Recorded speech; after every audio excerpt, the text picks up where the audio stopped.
Ассалаумағалейкум қалың елім қазағым, армысыздар алталаш, алдарыңызда Серікжан Біләшұлы. Бүгін 28 ақпан 2026 жыл Америка астанасы Вашингтонда түнгі сағат 10:57. Қазақстанда 2026 жылдың 1 наурызы таңғы сағат 8:57. Осы сіздерді мынау 1 наурыз көктемнің 1 күнімен құттықтай отырып, бүкіл дүние жүзінің халқы, әсіресе бүкіл азаттыққа, еркіндікке, теңдікке құмар жер шарының бүкіл тұрғындары қуанып тойлап жатқан Аятолла Хамейнидің өлімі туралы мен сіздерге бір таңғажайып қызық нәрсені айтайын. Аятолла Хамейни өлді деп алғаш жариялаған Израиль барлау қызметі еді. Бірақ Израиль барлау қызметінің сөзіне жұрт сенген жоқ. Артынан Трамп оның өлгендігін жариялады. Іле-шала BBC Трампқа сілтеме беріп, одан Fox News және бүкіл дүние жүзінің Financial Times, тағы басқа Associated Press, жаңағы Американың тағы басқа медиалар әліп алып кетті. Артынан іле-шала оның мәйітінің жаңағы бөлшектерін тауып алғандығын жариялап қысқасы сөйтті. Сөйтсе іле-шала Иранның сыртқы істер министрі менің білгенімде Хамейни тірі деп оның өлгендігін терістеді. Әрине саясаткерлер, дипломаттардың бұндайда өтірік айтатындығы белгілі, бірақ араға 1 сағат салар салмастан Иранның мемлекеттік радио телевизиясы Хамейнидің өлгендігін жариялады. Өзі ғана емес, ұлы, қызы, жиені, жаңағы келіні, тағы басқа сол сияқтылармен өлген. Тағы бір айтысында ол таңғы шай кезінде кәдімгі таңғы асын ішіп отырып генералдардың докладын тыңдайтын болған дейді. Яғни бұл арада сол аңдуға түскен генералдардың жүріс-тұрысынан аңдып отырып, тура сол бір Хамейнидің тұрғылықты резиденциясының өзіне жаңағы бәленбай зымырандатып, қысқасы оның резиденциясынан бүтін кірпіш қалмай күйреп кеткен. Яғни жер бетінен картадан бірақ жойылып кетті дейді. Демек енді ол өлді деген сөз анық болып тұр. Иранның радиосы да, мемлекеттік радио телевизиясы да оны егер өлмеген болса өлді деп жарияламас еді. Енді қазір бүкіл жер әлемде бір таңғажайып құбылыс. Бүкіл Иранның халқы атылып жатқан оқ, жарылып жатқан, ана жақта зымыран, мына жақтан тарс-тұрс соған қарамастан, Иранның халқы көшеге шығып тойлап жатыр. Тіпті құрттай, ұзаса 12-13 жастағы мектеп оқитын ұл балалардан сұраса, әлгілер Хамейни өлсін, биліктегілерге, молдаларға ажал болсын деген сөзді айтып жатыр. Тіпті біреуі өзінің тілі келген ағылшыншасымен мен Трампты жақсы көремін деп тұрып айтты. Енді осының барлығы нені білдіреді? Иранның халқы неге сонша мемлекетін жаңағы бомбалап жатқан Американы жақсы көреді? Бұл мен алдыңғы лекциямда айтып түсіндірдім. Себебі билеуші тап, ондағы молдалар, молдократия, бүкіл елдің игі жақсы, зиялы, билеуші тобы, полициясы, басқасының барлығы бұл жерде тұтасымен билікке қызмет істеді. Олар осы биліктің өмірін ұзартуға жұмыстанды. Бүкіл мемлекет тек қана осы Хамейнидің билігін жаңағы жалғастырды. Хамейнидің өзі Иранды 37 жыл билепті. Қараш, Назарбаевпенен бірдей. Бұл да дінді пайдаланады, Назарбаев та дінді пайдаланады. Бұл да бүкіл зияны сатып алған, Назарбаев та бүкіл зиянын сатып алды. Бұл да бір бөлім адамдарды өзімен қоса байытты. Назарбаев та бір бөлім адамды өзімен бірге ортақ коррупцияластырып байытты. Бұлай қарап отырсаң, мүдделі топтар, қылмыстық, бандиттік, қарақшылық топтар бұл жерде жаңағы мүдделі болды да бірін-бірі қорғады. Бай-байға, сай-сайға құяды дегендей, осы мүдделі топтар қорғап отыр. Неге полицейлер жалаң-жалаң етіп, белсенділерді жаптым жала, жақтым күйе деп ұстайды? Неге КМБ, неге прокурор, неге судья, ішінен бір жақсы адам жоқ па? Себебі бұлардың бары бай, бағлан. Бұл билікте отырғандардың, осы қызметтегілердің барлығы сенің қиялыңа кірмейтін заңды және заңсыз табыстар табады. Заңдысы жаңағы бюджетке түсетін кәдімгі бланкілерде бар, оның заңды табысы болса, заңсыз оларға берілетін айлықтары тағы бар. Демек, бұл билік құрылымы, яғни жоғарыдан төменге қарай пирамидалық үлгіде жасалған бұл билік құрылымының ерекшелігі жемтікті бірге жеу. Ол жемтік не? Халық, халықтың байлығы. Ирандағы бұл құрылым Қазақстандағы құрылымменен бірдей. Бірдей. Хомейнидің 37 жыл билікте отыруы, Назарбаевтың 30 жылы билеуі, оның билігін міне 2019 жылдан бері 7 жыл жалғастыруы тақайдың. Бұның барлығы Иран билігінің бірдей. Анау Ирандағы ислам төңкерісін ұйымдастырған, 79 жылы ұйымдастырған Аятолла Хомейни болса, мынау Хамейни, анау Назарбай болса, мынау Такай. Яғни бұл жалғастық екеуінің ортасында ұқсастық болып тұр. Бүкіл Иранның мұнай және газынан, әрине ол мұнайын Ресей арқылы, Қытай арқылы сатып отыр. Бірақ Еуропаны 79-дан бері Америка санкцияға салғанымен, бәрібір ол мұнайын өте арзан бағада Қытайға сатып отыр. Осы бүкіл Иранның табысы, салығы, сыртқы саудасы анау мынаудан түскен бүкіл табыстың 99%-ын Хамейни, Иран Ислам төңкерістік партиясы және молдалар ұстайды екен.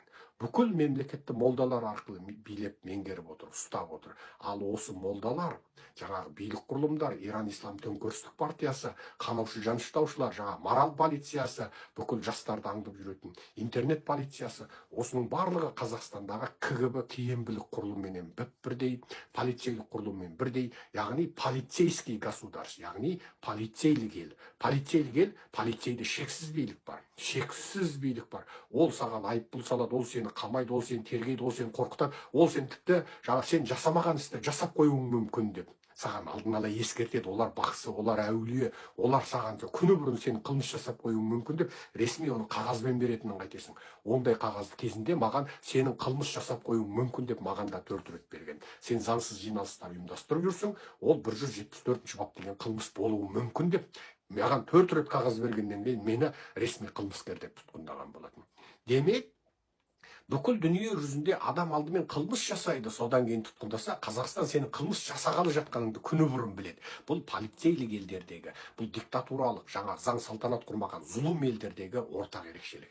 Енді қарап отырсаң, Иранның молдократиясы, бүкіл жаңа жаныштау құралдар, мемлекет халықты езіп, қанап, үркітіп, қорқытып, тіпті орамалын дұрыс салмаған қызды ұрып, түрмеде өлтіріп тастап, халыққа тек үрей таратып билеген болса, және бүкіл байлықты тек өздері ғана ұстап отырған болса, Қазақстанның билігі де бүкіл байлықты тек жоғарыда отырған 200 отбасы, және олардың депутаттары, министрлері, бүкіл облыстық аудандық деңгейде кадрлар, солар ғана байып, солар ғана ырғын өмір сүріп, олардың әйелдері, бала шағасы ырғын өмір сүріп отыр да, халықты тек үрей мен қорқынышпен жаныштап отыр. Дулат Ағаділді өлтіреді, оның ұлы Жанболатты өлтіреді, Аронды өлтіреді, міне қазір Марат Жыланбайды өлтіргелі жатыр, өлі тірісі белгісіз бәленай болды, бүкіл бала шағасы дабыл қағып жатыр. Халықты тек үреймен ұстап отырады. Мысалы, өткендегі мынау Талғар оқиғасы, Талғарда қырғын, бір жолда бір отбасынан 2 адамды өлтіру, қарап тұрып өлтіріп тастайды, қаңтарды атып тастайды, өлтіріп тастайды, көрінен қайта қазып алады, өлгендерді соттап тастайды. Міне армияда бәленбай адамдарды өлтіріп жатыр, тек үреймен басқару, халықты үреймен басқару.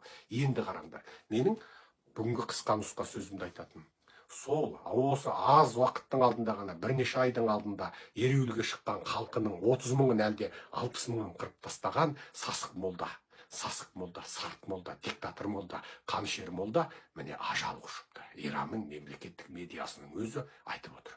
Мәңгілік болды ма? Болған жоқ. Өлді ма? Өлді. Сол енді өзі өлтірген, тек соңғы кезде өлтірген 30 мың әлде 60 мың адаммен бірге жаратушының алдында жауап береді. Енді соны қорғай ма? Оның ана 100 қатыны, анау арты 8 жас, 12 жастағы жап-жас қыздар, тоқалдары, кәнизектері, бәрі жесір қалып. Бейне Болат Назарбайдың гаремінде 300 тоқалы болыпты. Оның бәрі алды қазір Өзбекке анау мынауға тиіп кетті деп ел жүр шулап жүр ғой. Сол Болат Назарбаевтың гаремі сияқты оның гаремі де қалды міне. Кәнизектерімен, жаңағы жыныстық құлдықта қыздарымен әдірам қалды. Енді Тақайда мәңгілік па? Хамейни, бүкіл адамзатқа қауіп төндірген Хамейни өлгенде Тақай өлмей ма? Өледі. Назарбай өлмей ма? Өледі. Мүмкін өз ажалымен өледі. Мүмкін біз өлтіреміз.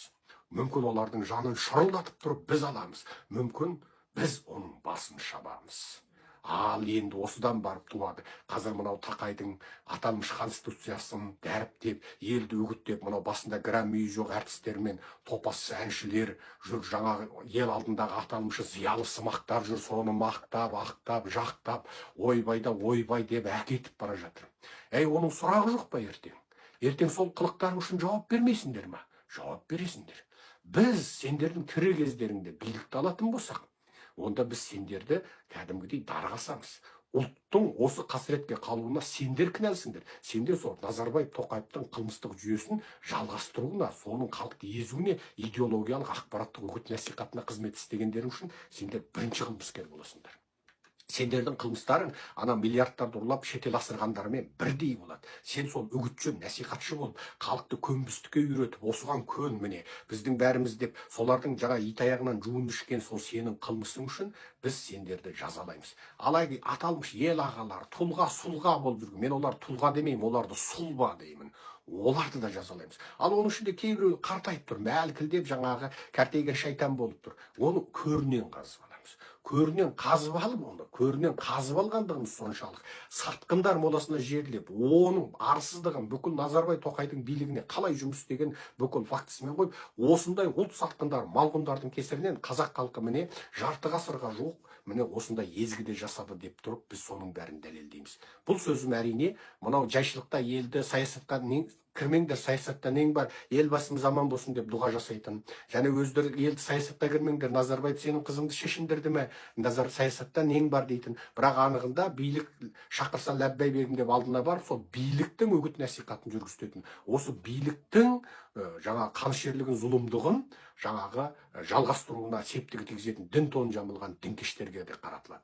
Біз ертең олардың барлығын тірі болса басын шабамыз, жазалаймыз, ұлт сатқыны деп сатқындар моласына жерлейміз. Өліп қалса көрінен қазып алып тұрып, оның бүкіл архивін экрандастырып, жаңағы музейлестіріп тұрып, сатқындар моласында ұлт сатқыны деп бүкіл қазақтың баласы анау бастауыштан университетке дейін бәрі сол музейге баратын, әрқайсысы сенің бүкіл тарихыңды көретін және лағнеттеп қарғыс айтып кететін, бүкіл үрім бұтағың, тұқым тұқияныңа дейін саған қарғыс айтатын қылып жасап шығамыз. Сондықтан мен мына жерде Хаменейдің өлімінен шабыт алып отырмын. Хаменейдің өлімі мынау Қазақстандағы билікшіл, аталмыш тырнақша ішіндегі тұлғаларға, топас әншілерге, аталмыш тырнақша ішіндегі зиялыларға, сатқындарға, жағымпаздарға, жампоздарға, күн үшін күлік жейтіндерге, мына биліктің итаяғынан жуынды ішіп, солардың телеарнасында жүруге, солар берген қарғы бауға малданып жүргендерге, дін тонын жамылған дінкештерге, қаңылтыр кеуделі қайраткерлерге, тұлға емес анығында сұлба болып, қазақты алдап жүргендерге, қазақты осы құлдыққа көнуге мәжбүрлеп, үгіттеп, насихаттап жүргендерге қаратылады. Хаменейдің өлімі сендерге сабақ болсын. Тақай мың жерінен жағымпазданса да, егер жаратушы қаласа, бұйырса, Тақайдың да өлетін күні алыс емес. Қазаққа бір жақсылық Каспийден келеді. Қазаққа бір жақсылық Каспийден келеді. Жақсылық қазаққа қарай жақындап келе жатыр. Мен осыны қазақ халқына жеткізгім келеді. Аман сау болыңыздар.